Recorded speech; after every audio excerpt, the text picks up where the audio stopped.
Hi, I'm Dennis Gage. Thanks for tuning in to My Classic Car, home of the certified car nut.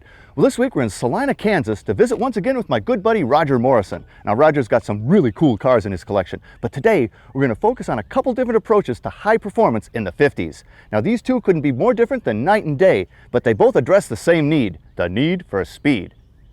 Check them out.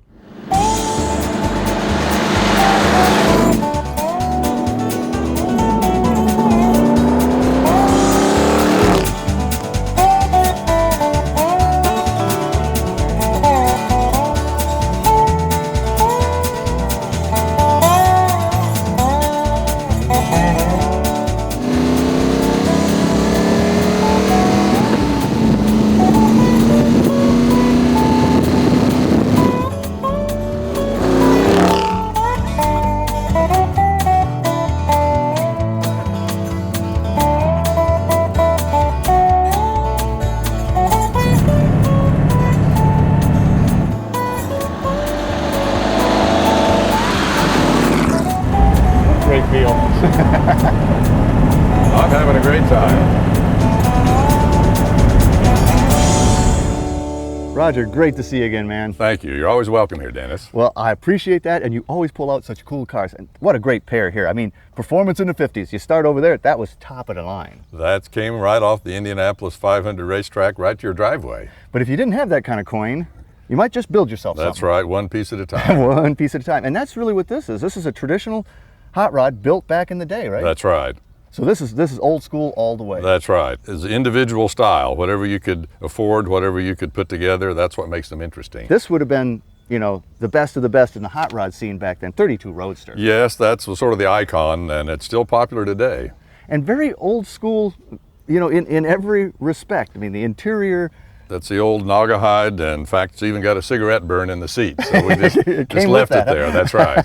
Well, also, you know, I see some things that a lot of people nowadays do differently. I mean, this piece here is usually gone. That's right. They usually cut that out and move the seat back for a little more room, but I like to show it just the way it was. Yeah.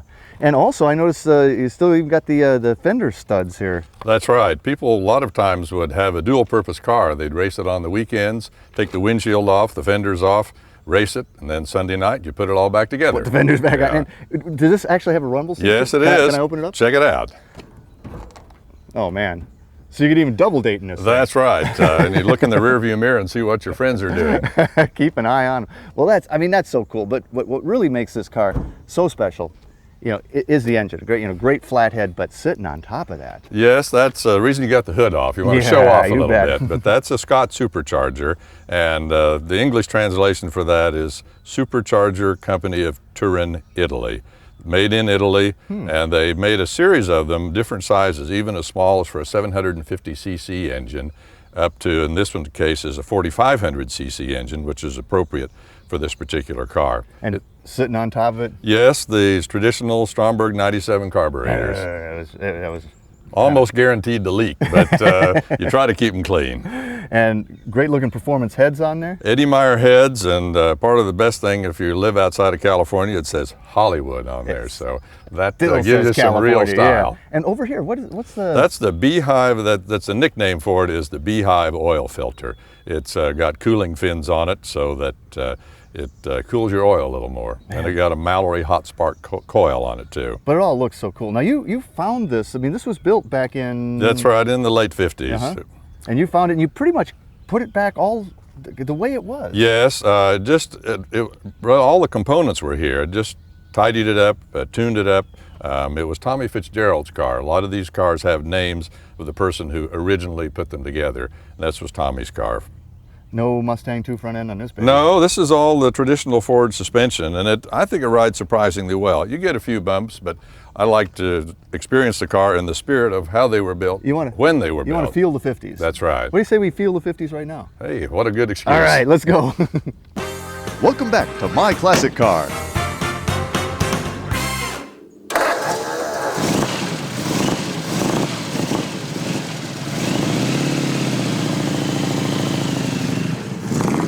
They didn't make a heck of a lot of these cars, really, did they? No, you know, there's a couple parts of that.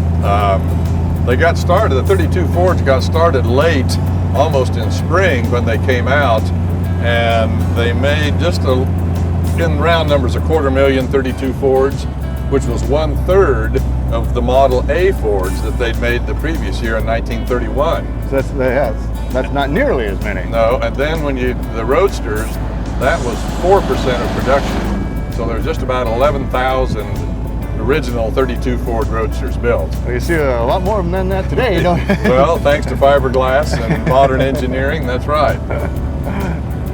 Yeah, there's more 32 Roadsters on the road now than there was in 32. Well, let's enjoy them, that's right. Exactly.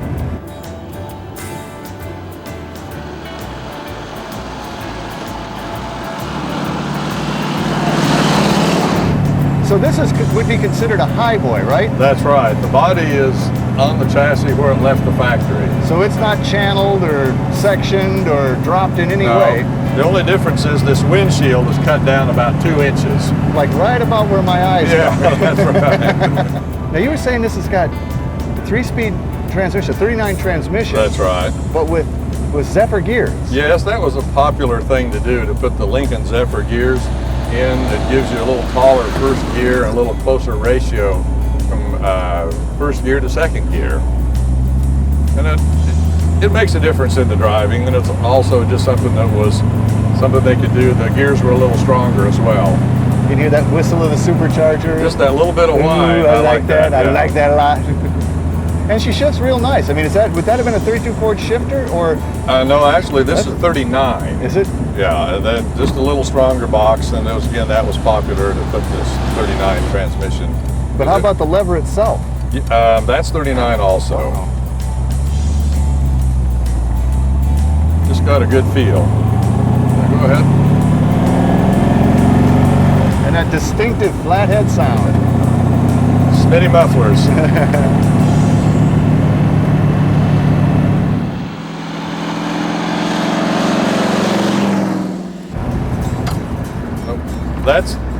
You just popped out a gear, which happens sometimes.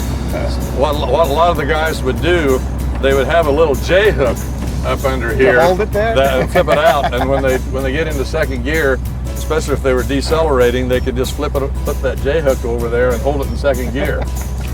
Either that, or you sat real close to your girlfriend and had her hold it. Hey, that looks like an old strip or something. What is that? Well, that's actually our old municipal airport runway. And there were actually drag races held there years ago. Oh yeah, that's definitely cool. And now it's a public park.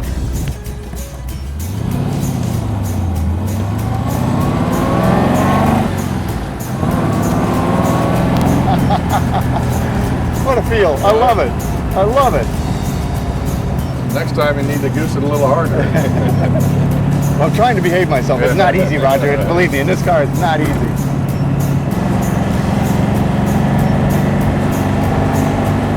Might have to bring the Kurtis back here. All right, we'll do that. What a day for Rodney.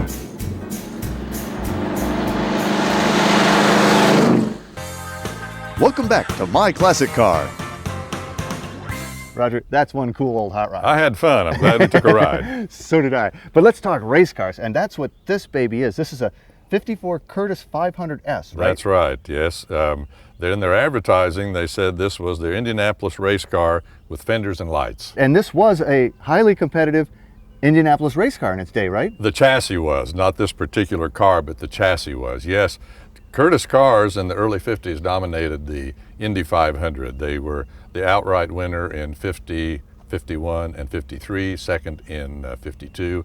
And at that time, 60 to 80% of the top 10 cars were all Kurtis cars. Man, so they knew what they were doing. Yes. Now how did Kurtis come to this knowledge?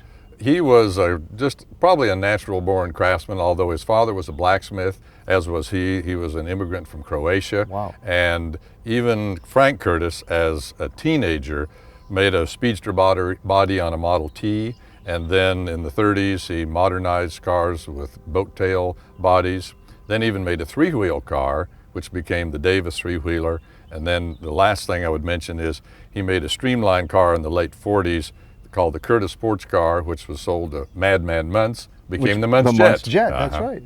But then he went on to build these, and they didn't make too many of these, did they? No, actually 26 complete cars. You could get a complete car and you could specify your engine. I mean, they would have Chrysler, a Cadillac, a Chevrolet, whatever you wanted. Almost an Allard approach in that That's respect. right. You know, just pick your engine, here's the car. That's right.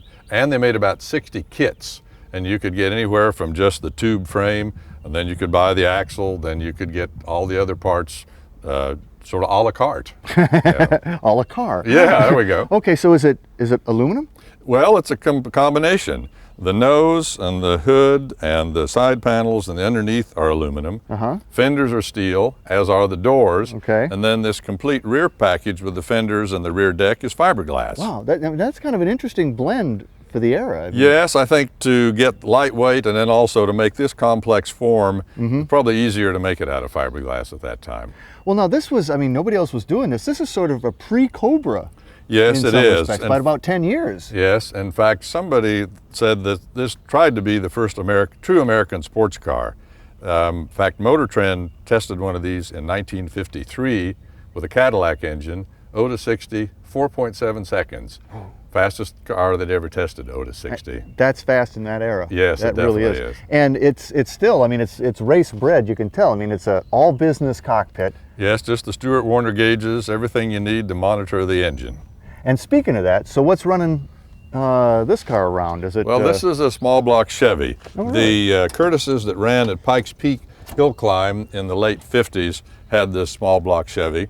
And so when this was restored by Arlen Kurtis, Frank's son, he elected to go sort of the Pikes Peak configuration. Wow.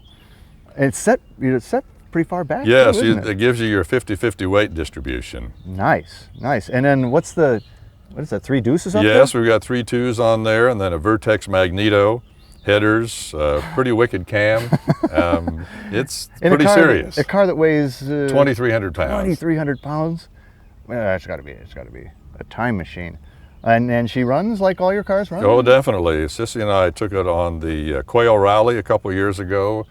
It's magic driving through Carmel Valley in this car. How's it driving around Kansas? We got a lot of straight roads, and we just kind of watch where you're going and give it a little burst. Well, let's go find one. Hey, I'm ready. All right, close it up. Welcome back to My Classic Car.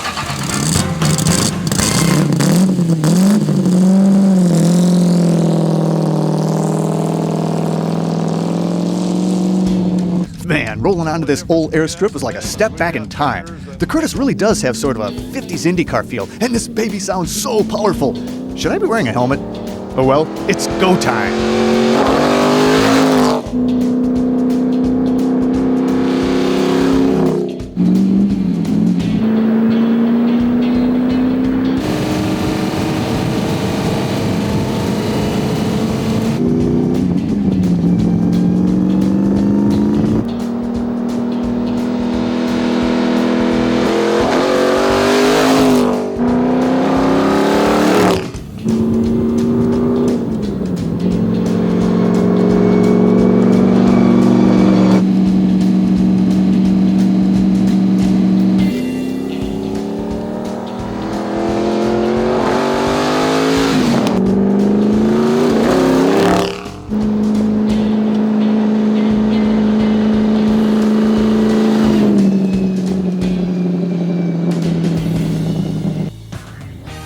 Well, this is a day of fun in the sun in Salina, Kansas. Roger, I love coming out here. It's always a blast. Thanks. It's wonderful to share the cars with you, Dennis. Well, you got some great cars to share. And you know, he lets me drive them, so I'm telling you, we're coming back.